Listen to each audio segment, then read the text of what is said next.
آياته فهو الكريم المنزل، وقل قال الله جل جلاله والمصطفى الهادي ولا أتأول. فإن الله لا يحب الكافرين. إن الله لا يحب المفسدين. فإن الله عدو للكافرين. Is Allah saying kufr in any of this? It's kuffar. Without wala and bara, there's no aqidah, there's no tawheed, there's no la ilaha illallah. Deficiency in this matter, wala and bara, is saying the enemies of Allah subhanahu wa ta'ala are people who are disloyal in love. Focus with me on this matter. Kufr, shirk, sins are haram. They're hated. They must be hated. It's part of wala and bara. And they must be warned of. Many of the modernists and the munafiqeen agree on this, apparently. Some of them maybe. But pay attention.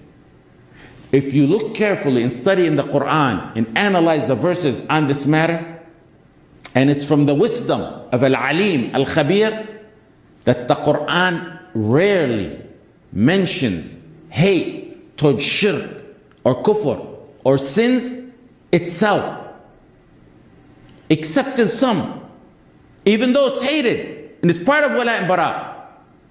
There's few like wallahu la yuhibbul fasad, or another one wala yarda li'ibadihi al-kufr. In general, the verses on shirk and kufr are in a deterrent context. قُلْ تَعَالَوْا أَتْلُ مَا حَرَّمَ رَبُّكُمْ عَلَيْكُمْ أَلَّا تُشْرِكُوا بِهِ شَيْئًا وَبِالْوَالِدَيْنِ إِحْسَانًا.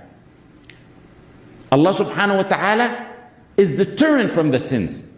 Generally, when it's the context of talking about shirk and kufr and haram. وَيَنْهَى عَنِ الْفَحْشَاءِ وَالْمُنْكَرِ. Another one.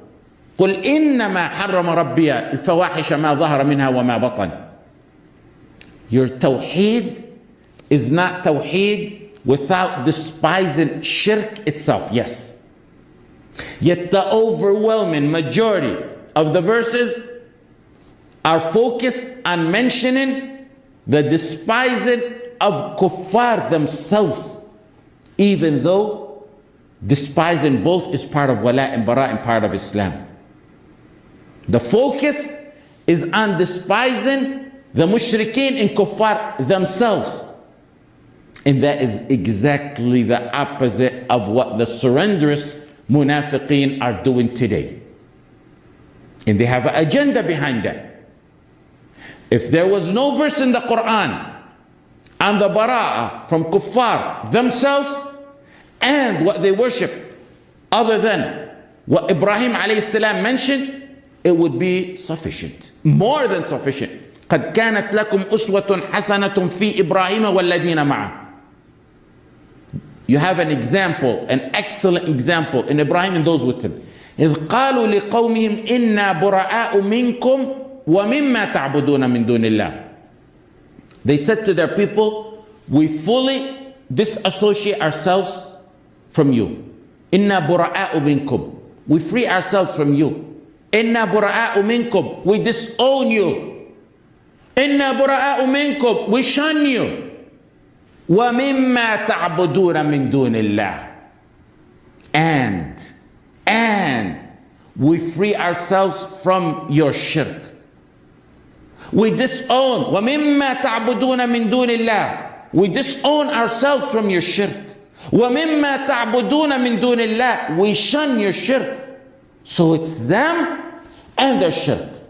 Emphasis on top of emphasis. كفرنا بكم. We reject you. We do bara'ah from you. We do bara'ah from you. Shirk and mushrikeen, to a muwahhid, he despises and hates both. إِنَّا بُرَآءُ مِنْكُمْ وَمِمَّا تَعْبُدُونَ مِن دُونِ اللَّهِ. And Allah subhanahu wa ta'ala said in the beginning, you have an excellent example in Ibrahim. Someone will say, well, they shunned them, they hated them, and they said that because they abused them. You hear that all the time. But the verse is beyond clear. They said, we are free from you. Right? Bura'a'u minkum. Until when? Until when are we free from you? We disassociate from you. Until when? until you stop oppressing us, until you stop torturing us, until you stop abusing us, until you give us our land back. كفرنا بكم وبدا بيننا وبينكم العداوة والبغضاء أبدا حتى تؤمنوا بالله وحده. حتى تؤمنوا بالله وحده. Enmity and hatred will continue حتى تؤمنوا بالله وحده, until you believe in Allah subhanahu wa ta'ala alone. It can't get any clearer than that. Then, like I mentioned, the hadith, the scholar statements on this are very clear. To separate between shirk and a mushrik, or kufr and a kafir, is basically saying that Jahannam was created as a vacant dwelling in vain. Kufr may enter Jahannam, but not the kafir.